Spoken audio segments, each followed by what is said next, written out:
This is Fred. Fred represents the character in your game. There's just one problem. Fred has no idea that grenades are supposed to hurt him. We can fix that by adding a health variable to Fred and a couple of functions to handle taking damage and death. Now, when we try that again, Fred actually knows how to take damage. This works great until we want to have a new type of actor also have health. We could copy and paste the entire implementation into the barrel, but now we have two versions of the same system to maintain. That's exactly the kind of duplication the don't repeat yourself principle warns us about. Today we'll discuss a better way of fixing this problem by using actor components. So what is an actor component? Well, an actor is an object that exists in the world. An actor component is a reusable piece of functionality owned by a specific actor. The actor containing the component is called its owner. These components don't exist independently in the world. A component isn't just a collection of variables. It can contain functions, events, timers, references, dispatchers, replicated state, and almost anything else needed to handle one responsibility. One important distinction is the difference between actor components and scene components. If a feature doesn't need its own physical position, an actor component is usually the appropriate choice.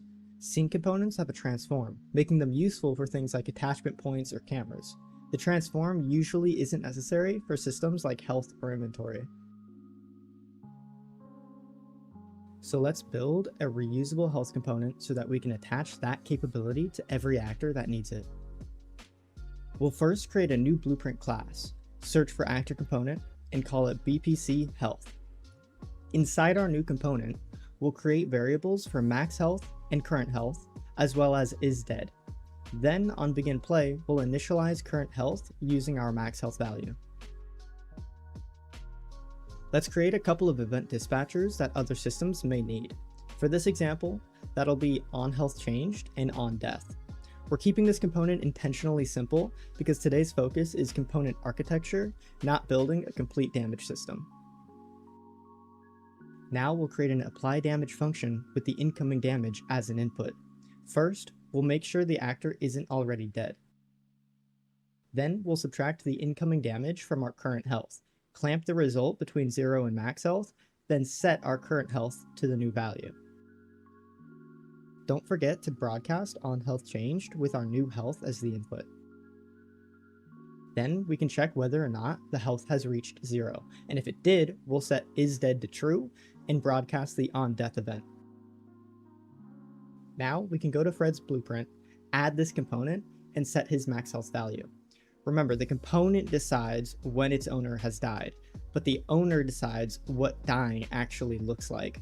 We'll bind an event to on death, and Fred will respond by calling his ragdoll function.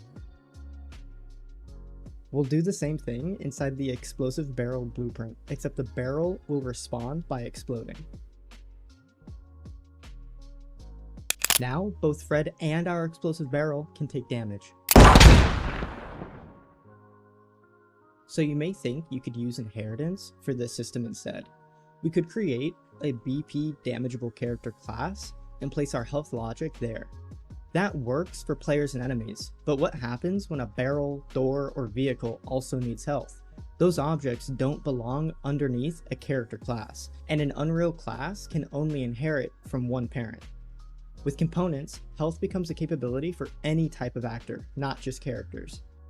Inheritance defines what an object is. Components define what an object can do. A system may be a good candidate for a component when multiple types of actors need it, the logic has one clear responsibility, it can function mostly independently, and you want to add or remove capability without restructuring the actor hierarchy. There are countless examples of great ways you can use components. Remember, not every function needs its own component. Splitting everything into microscopic components can make the project harder to manage. A component should represent a real, reasonably independent system, not a single function that you wanted to move somewhere else. So how should a component communicate with the rest of the game? Other objects can call functions directly on the component when they need it to perform an action. The component can use getOwner when it needs to communicate with the actor that owns it. Event dispatchers allow the component to announce that something happened without deciding which other systems should respond. If the component needs its owner to provide a specific capability, an interface can let it make that request without depending on one particular actor class. Try to keep each component responsible for its own system and avoid making a supposedly reusable component depend on one specific character class. If our health component immediately casts its owner to BP player character, it can no longer work properly on our barrel. Components don't automatically make code reusable. Their dependencies still matter. Adding a component doesn't automatically teach every actor how to respond.